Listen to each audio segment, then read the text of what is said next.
अस्सलाम वालेकुम फ्रेंड्स, आज हम बनाएंगे खैरमल खीर। ईद आने वाली है, बहुत ही इजी मज़े की रेसिपी है। चले फ्रेंड्स, इस रेसिपी को स्टार्ट करते हैं।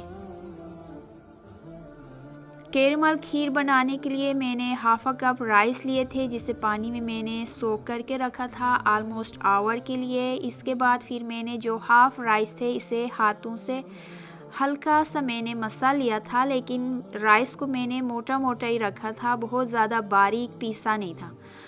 अब यहाँ पर मैंने पैन में मिल्क डाल के रख दिया था। ऑलमोस्ट 3 लीटर मिल्क था और राइस भी इसमें शामिल कर लिया और मीडियम टू लो हीट पे मैंने खीर को पकने रख दिया था।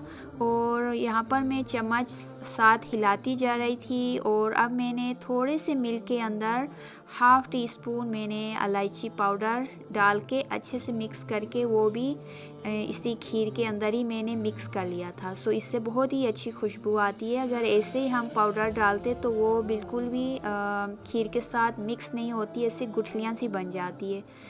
मैं हमेशा इस तरह मिल्क में थोड़ा मिक्स करके फिर ही शामिल करती हूँ।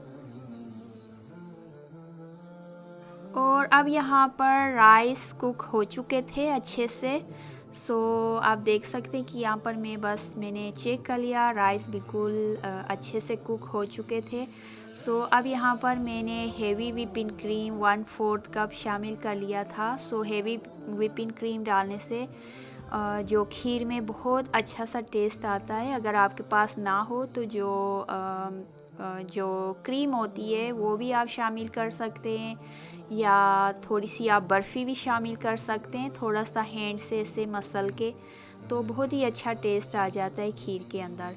और साथ ही अब क्योंकि राइस अच्छे से गल चुके थे खीर के अंदर, मैंने अब यहाँ पर ब्राउन शुगर शामिल कर लिया था।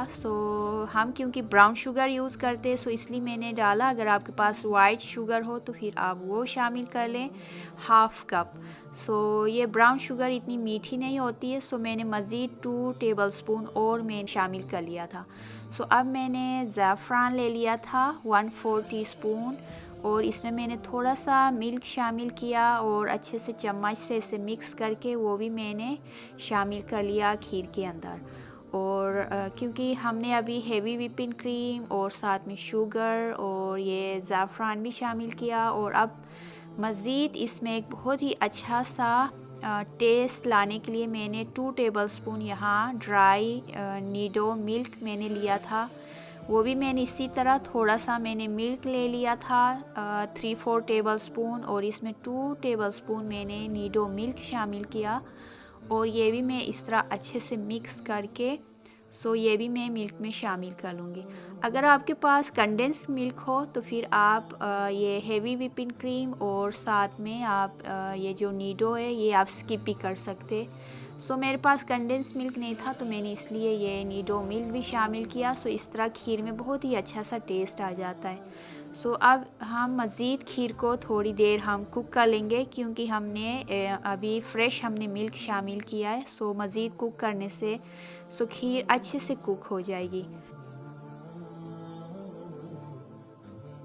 और अब यहाँ पर मैं कैरमल बनाने लगी थी। यहाँ पर मैंने शुगर ले लिया था 3 टीस्पून एक छोटे से पैन में, और मीडियम टू लो हीट मैंने रखा। और इस तरह मैं थोड़ी देर ऐसे चीनी को थोड़ी देर मिक्स कर लूँगी। और इसके जब आप इस तरह शुगर डालें तो बिल्कुल पास ही खड़े होइएगा, क्योंकि ये बहुत ही जल्दी ब्राउन हो जाती है।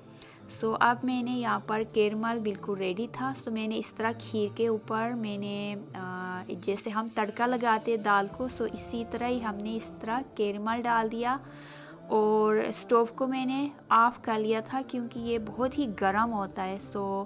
अब मैंने कैरमल डाल के तो फिर मैंने स्टोव को ऑन कर लिया था, और हीट को मैंने स्टिल मीडियम टू लो पे ही रखा था।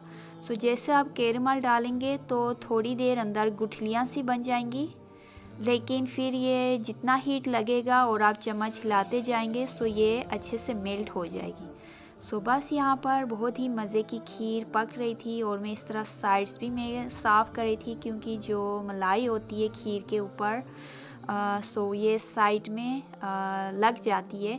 इस तरह मैं साइड्स भी क्लीन कर रही थी। और यहाँ पर कैरमल खीर बिल्कुल रेडी थी और इसे आलमोस्ट 2 आवर्स लगे थे खीर को पकने में।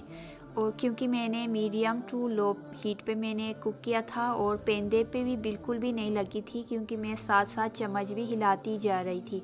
और अब मैंने खीर को डिश आउट कर लिया था इस तरह, और माशाल्लाह से और आप देख सकते हैं कि ये जो खीर है बहुत ज़्यादा मैंने थिक नहीं बनाई थी, क्योंकि जब आप खीर बहुत ज़्यादा थिक रखेंगे, जब ये ठंडी होती है तो बहुत ज़्यादा थिक हो जाती है और खाने में अच्छी भी नहीं लगती है। सो इस तरह मैंने थोड़ा सा बहुत ज़्यादा थिक मैंने रखा नहीं था। और बस अब मैंने यहाँ पर खीर को डिश आउट कर लिया। मैंने खीर के अंदर कोई ड्राई फ्रूट शामिल नहीं किया था, जस्ट मैंने ऊपर से पिस्ता और आमंड्स बारीक काट के, और साथ में थोड़ा सा मैंने ऊपर से कोकोनट भी इस तरह मैंने शामिल कर लिया। इससे बहुत ही खीर की रिच सी लुक आ रही थी और खाने में बहुत ही मज़े की बनी थी। ईद आने वाली है, आप भी ज़रूर ट्राई करिएगा इस रेसिपी को। इंशाल्लाह आपकी खीर भी बहुत ही मज़े की बनेगी। और आई होप कि आपको आज की रेसिपी पसंद आई हो। इंशाल्लाह नेक्स्ट किसी और वीडियो में किसी नई रेसिपी के साथ फिर मिलेंगे। अपना बहुत ख्याल रखिएगा। अल्लाह हाफिज़।